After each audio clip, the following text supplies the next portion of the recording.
we have been discussing about data center, but this topic is all about networking. So if you are not aware what Juniper is a global network leader. So we are operating in 50 countries and about 10,000 workforce. And within in data center itself, we have more than 10,000 happy customers generating a revenue of $1 billion with combined revenue of more than 5 billion. So what we are going to talk about today is all about network components, network architecture, the challenges we face when we are building these data center, network for these data centers, and the solutions to address them. We are also going to talk about Juniper ecosystem and the Gartner report. So let's get into it. So when we talk about application, any application in enterprise data center or in our AI world, generative AI world, all these applications are distributed. Some of them will be hosted in your favorite hyperscaler. Some of them will also be distributed or hosted on, let's say, neo cloud providers, which provides GPU as a service. Some of them you want to retain it on-prem, and some has a need of ultra low latency where you need edge data centers. So Juniper here is uniquely placed where it provides you a data center fabric, DCI connectivity, and also the security solutions. So what has changed from our enterprise requirement, connectivity requirement to our AIDC? If we take an example of any enterprise application, be web, app, database, the typical connectivity is having it to 25 gig connections coming from server connecting to a top of rack switch. What has changed from enterprise to AI?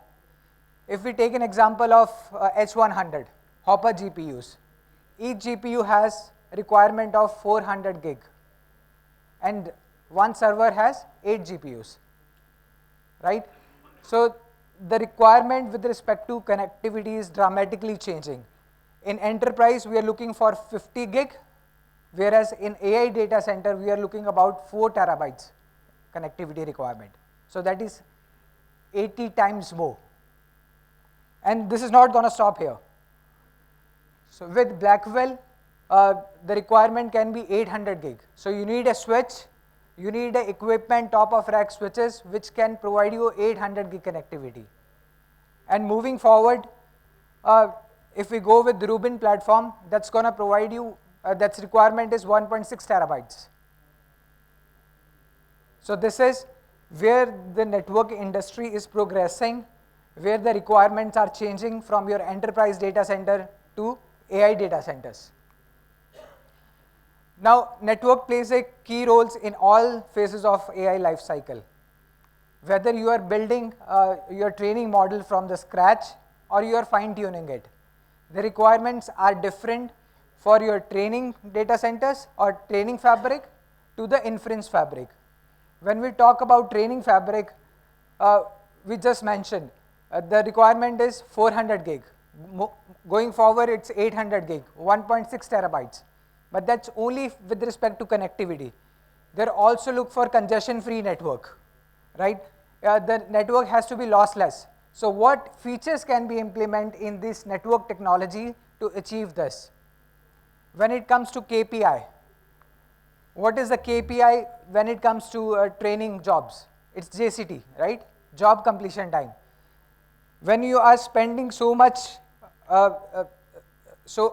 money on the GPU, if network is slow, your job completion time is automatically slow, right? So this is one of the key KPI when it comes to backend networks. Now let's talk about inferencing. Inferencing is where the user is looking for information at the earliest. So it's all about tokens per second. When we talk about KPIs in inferencing, it's token per second. The latency has to be very low. The throughput has to be more. And when you are setting up a network for these, whether it's for training, whether it's for inference, or whether it's for storage. So all three network has different KPIs altogether. And inference is also becoming a multi-GPU nowadays.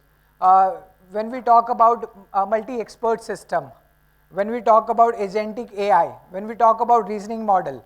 So earlier, the GPU was only for the backend to run your training models and get the results. But now, with all these agentic AI mixture, MOE, the inference is also becoming GPU based, multi GPUs. Earlier, what we used to have in inferencing is all CPUs. Now we're going to talk about AI infrastructure challenges. So when customer approaches us, they always have a question, open versus proprietary. So Ethernet is open. They always in a dilemma whether to go with the InfiniBand or an Ethernet. So this is something which we are going to talk about. Performance, like we discussed, the requirements are now changing. The bandwidth connectivity requirement is now 400, 800 gig, 1.6 terabytes. But beyond that, what are the features an OEM can provide to have a lossless fabric? Then operation complexity. You will have thousands of GPUs, hundreds of GPUs, and then you have networking devices. How you can manage these devices from your day 0, day 1, day 2 operation, providing a full life cycle. And then security. So when we talk about Ethernet, open versus proprietary, Ethernet is the future. If we see the report from 650 group, the Ethernet is going to grow from 23% to 50% in 2028, whereas InfiniBand is losing its market share from 54% to 17%. The largest cloud providers are already deploying Ethernet. Meta has done that. X.AI has done that. The analysts are also saying by Dell O Group, AI market in the background, it's going to exceed 10 billion market by 2028. Also, NVIDIA, whose proprietary technology is InfiniBand, they are betting on Ethernet. So they have investing in their Spectrum-X switches. They're also part of UEC. And when it comes to performance, Ethernet is comparable with InfiniBand. With BERT large model, if you see, it takes about 2.6 minutes for the training model to complete, or the JCT is 2.6 minutes. Compared to InfiniBand, it's between 2.5 minutes to 3.3 minutes. Whereas Llama, it is 7.9 minutes only for 32 H100 GPUs, compared to 5.1 minutes in InfiniBand. So in InfiniBand, we are using 64 H100, but Ethernet, we are using 32 H100. So the message is, Ethernet is the future going forward, and it's not proprietary, it's open nature. So if you want to deploy, let's say, NVIDIA GPUs, AMD GPUs, Intel GPUs, you do not need to create a different network for all these vendors. You can have one vendor where you can plug in GPU coming from all these OEMs. We already talked about performance in terms of the bandwidth requirement. We have two products in here. One is 64 port 800 gig. So when we are talking about any Blackwell GPUs that needs an 800 gig connectivity, or even current Hopper generation GPUs which needs a 400 connectivity. We were first in the market with respect to our 800 gig switch, both using Broadcom silicon and our own merchant silicon. Depending on your use case, whether you need deep buffer or shallow buffer, we have both the options. If you see, when I said we were first in the market with respect to 800 gig switch, we have market share of 44%. So Juniper has a market share of 44% in 2024, more than NVIDIA, more than Cisco, more than Arista. I'm not sure if it surprised you, since we have been first in the market with respect to 800 gig, it was natural. Now, we also talked about throwing bandwidth is not enough. You need a feature set in your software which will provide you optimization and efficiency. So when we talk about feature set, there are two categories. One is congestion avoidance. The second one is congestion control. When it comes to congestion avoidance, we have features like DLB, dynamic load balancing. which has a local view from a switch, a point of a local repair. When we talk about GLB, global load balancing, it acts like a Google map. So if you need to reach from A to B and you have to go via C, it has a full topology view. So if anything goes wrong in your topology, network topology, it repairs it fast. Then we have RDMA aware load balancing. So RDMA aware load balancing is, it's like providing you a dedicated lane to send the traffic, so to avoid a congestion. Then we also have features such as, if you have heard of ECN, PFCs. So these are for congestion control. So yeah, so these are the feature set which has been are included in our Junos platform, which is a software. And then once you set up a data center with your GPUs, with your switches, how you can manage it, how you can manage your day-to-day operation, day 0, day 1, day 2, that is via Juniper Apstra. So we have a multi-vendor solution for the enterprise network. For the AI, we are focusing just on Juniper as of now, okay? And we have various testimony from the customers. If you are deploying day 0, day 1, day 2 services, we have a customer in enterprise world who has deployed a data center of almost 50 switches, around 50 switches, and it took them 19 minutes, 19. This is how simple this solution is and how powerful this solution is. And also we are not limiting ourselves to only have a data from our networking gears, but also from the GPU servers. How we can provide end-to-end statistics from not only from the fabric perspective, but also the NIC perspective. When there is a congestion, it is providing end-to-end information. Also, when we talk about congestion avoidance, how we can deploy these features automatically, how they can self-tune, how they can learn from the network and make the changes accordingly to avoid any congestion in the fabric. Yeah. The last but not the least, with respect to security. So we provide security at the edge using our SRX platform. We also have security when we talk about east-west traffic. Let's say if any of your application is compromised, how that thread can be restricted to a certain application so that it won't go from one application to another application. Also, for the DCI connectivity, how MACsec can be used to encrypt the connection between the data centers, and including VSRX and CRX portfolio what we have, where you can deploy virtual SRX or container SRX in the cloud space. Yeah, so this was about challenges and the solutions provided by Juniper. Now talking about Juniper ecosystem. So we have Juniper AI Lab in US, where the partner or the customer can bring their own AI model and test it. You can reach out to us if you are interested in POCs. Okay, you can bring your model. You can run on our in our AI lab, which has a H100, MI from AMD, A100, and with the ecosystem with respect to storage, we have VAST and VECA. So you can reach out to us. There has been effort going on, continuously going in testing, and we provide JVDs, Juniper Validated Design. So it helps customer how they are going to design their architecture, or how they are how they are going to set up the network in their data center. Yeah, so this is another important slide. This is a Gartner report.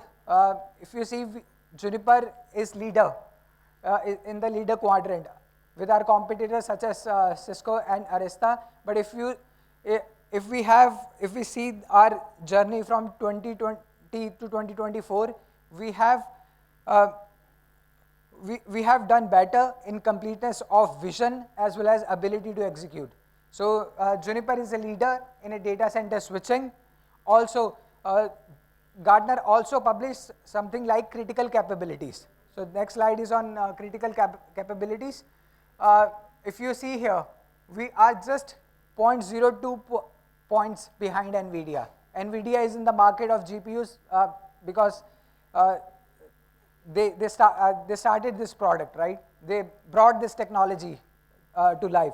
So we are just about 0.2 points behind NVIDIA, but we are way ahead from Arista, we are way ahead from Cisco in building data center, not from enterprise perspective, but also from the AI perspective. How are we doing on time? Yeah, I just want to, if we have a couple of minutes, so this is what Apstra looks like. So you can design your data center, you can create a template, you can provide the requirement how many GPUs per server it's going to be, how many servers you want to implement, how many servers per stripe. So it's going to provide you an option, what are the possible product you can choose from. So here we are choosing 5240, which is a Tomahawk 800 gig switch, and by selecting it, it is going to create an architecture for a customer.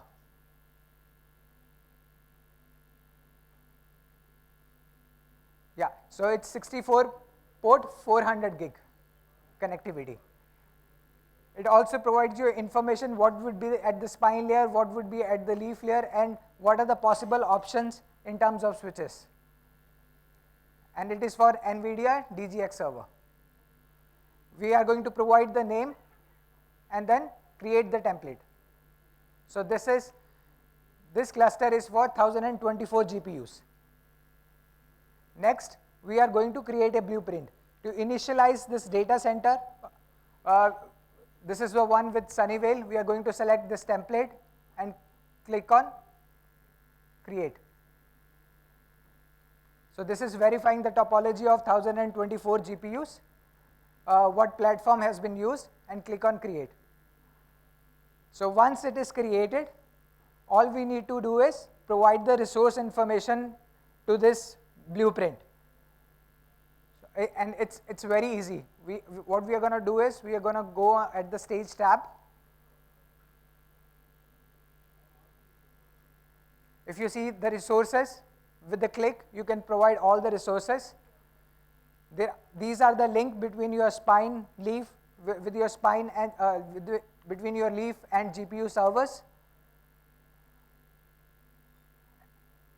And you can generate a cabling map.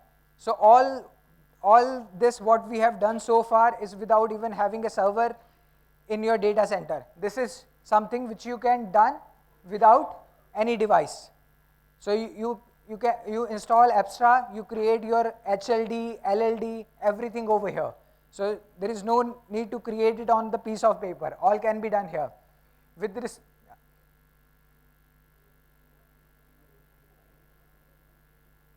I think that's it. So this is all about days. This is all about day 0, but there is lot can be done with respect to day 1 and day 2 services.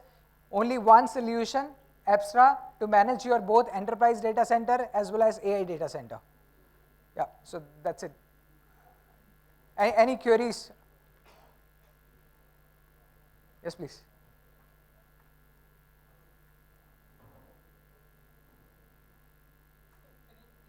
Yeah, I can.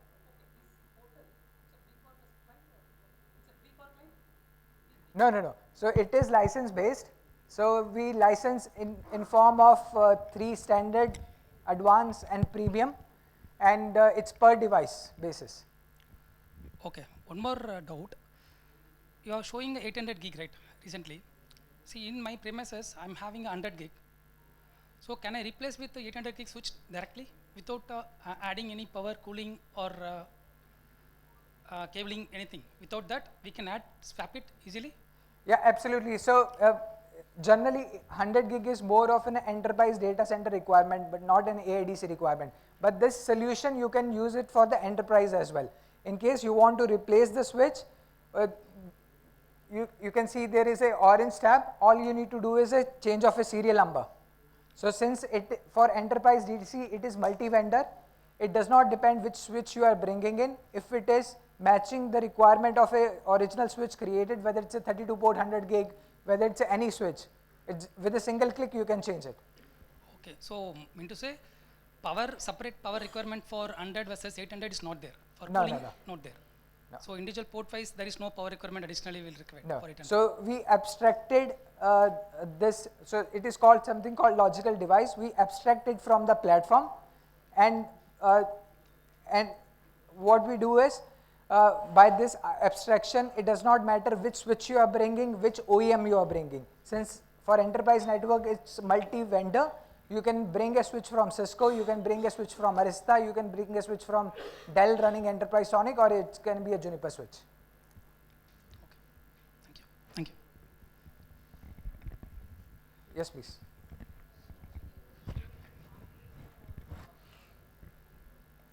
We're having the mic pass, ma'am. One last question and we'll wind up with this session. You displayed the server architecture in the press of the button. So we just want to know the architecture also gives the power and cooling requirements of the switch. The server racks. No, so when we design network, I mean, we take consideration of power and cooling from the switching perspective, not from the server perspective. When you create a rack, so that's a passive component when we talk about cabling, power, cooling, right? So this is all about networking components, your active components. We take into consideration power and cooling for the active devices, for the network devices. Okay, this is I mean, this Thank you. topic may be different for what we have been discussing so far. This is purely from the network perspective. How do you design the network? How do you operate the network? And whether it's you're using Hopper GPU, or whether you are using Blackwell GPU or going forward any other. And this solution is built on Ethernet. You can have GPU from AMD, you can have GPU from NVIDIA, you can have GPU from Intel, it doesn't matter. It's open standard.